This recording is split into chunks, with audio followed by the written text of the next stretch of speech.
بسم الله الرحمن الرحیم شهر رمضان الذي انزل فيه القرآن صدق الله العظیم.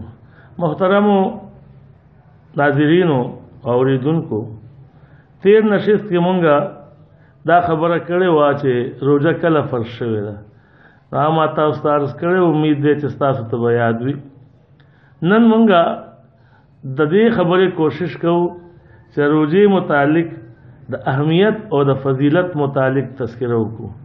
نو دینه غټ اهمیت به د روزې د میاشتې سوي چې الله جل مجده خپل آخري کتاب قرآن کریم په خپل آخري پیغمبر محمد رسول الله صلی الله علیه وسلم باندې په دغه میاشت کې نازل کو. میاشت د رمضان هغه میاشت ده، الله اهمیت بیانوي. میاشت د رمضان هغه میاشت ده انزل فيه القرآن چې پای کې قرآن کریم نازل شوی دی.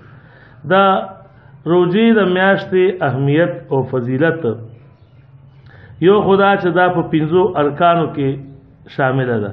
روزه د اسلام بنیاد په 5 خبرو باندې ده.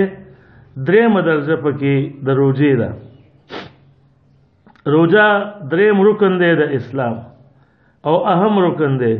تر دې حد پورې چې بعض علماء کرام د دې فضیلت او اهمیت ته چې ګوري نو وینا کوي، اختلاف پدې کې کوي چې دا موز اهم دی او روزه اهم ده. دومره پورې هغه فضایل چې راشي نو تر دې حد پورې ذکر کوي. نو صحیح خبره خدا ده چې موز اهم دی، خو د روزې د فضیلت ته چې وکتل شي نو عام ډیر لوی مقام لري. د روزې اهمیت دینه نور څه کې دی شي چې الله پاک د نبی علیہ الصلوۃ والسلام په خله باندې مونږ ته وینا فرمایي چې د رمضان المبارک په میاشت کې الله مهربانیو کی د اسمان دروازې کلاو کی، شیطانان پکې اتړي او د دوزخ دروازې بند کی او غټ شیطانان چې کوم دي په زنجیرونو کې اتړي. دې لپاره چې دا مسلمان په عبادت کې دای خلل وانه چي. اوس الله پاک خو مهربانیو کا شیطانان بند کړ، مسلمان عبادت ته پرې خودو، خو که مسلمان د وخت نه فایده واخلي او دا فضیلت برقرار اوساتي.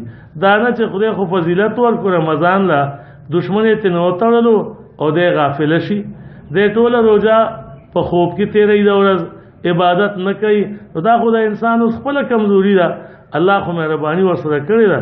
دین علاوه د روزې فضیلت چې کوم دی هغه دا دی، نبی علیہ الصلوۃ والسلام ارشاد فرمایي، ابو هريره رضی الله تعالی عنہ راوی دی، فرمایي من صام رمضان ایمانا و احتسابا غفر له ما تقدم من ذنبه. چا چې رمضان المبارک روزې د ایمان په حالت کې پنیت د ثواب دای اونې ولې الله به ورسره مهربانیو کی، غفر له ما تقدم من ذنبه. دته الله پاک د سابقه ټول ګناهونه وبخي. او د رمضان المبارک کې 20 رکعات تراویح دا چې څوک په احتیاط سره په مینې سره وکي، په ځان باندې پیټه نه جوړي، نو ومن قام رمضان ایمانا و احتسابا غفر له ما تقدم من ذنبه. او چا چې د رمضان المبارک شپه ودروله په عبادت سره نو دته هم الله پاک د مخکې ګناهونه ټول چې کوم دي معاف کی.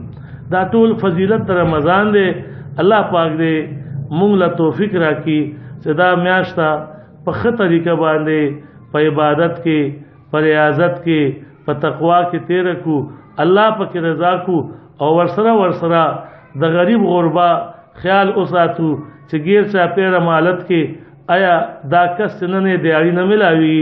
تنن حالاتو کې تاسو ګورئ اکثر خلک چې کم دي دیاړي نه نشیتله قرضدار دي، نو چې دا غي خیال زمون پر کې راشي او دا اغي سره تعاون او امداد کو، نو که په دې میاشت کې د الله پر رضا باندې خرج او شو، غریب غربا سره امداد وشو، نو یو په 100 چند باندې ثواب د دې زیات دی. د عام ورځو په مقابله کې کم از کم 100 چنده زیات ثواب به الله درکړي. الله دې موږ لا توفیق راکړي چې دې ورځو شپو ښه قدر وکړو. واخر دعوانا ان الحمد لله رب العالمین.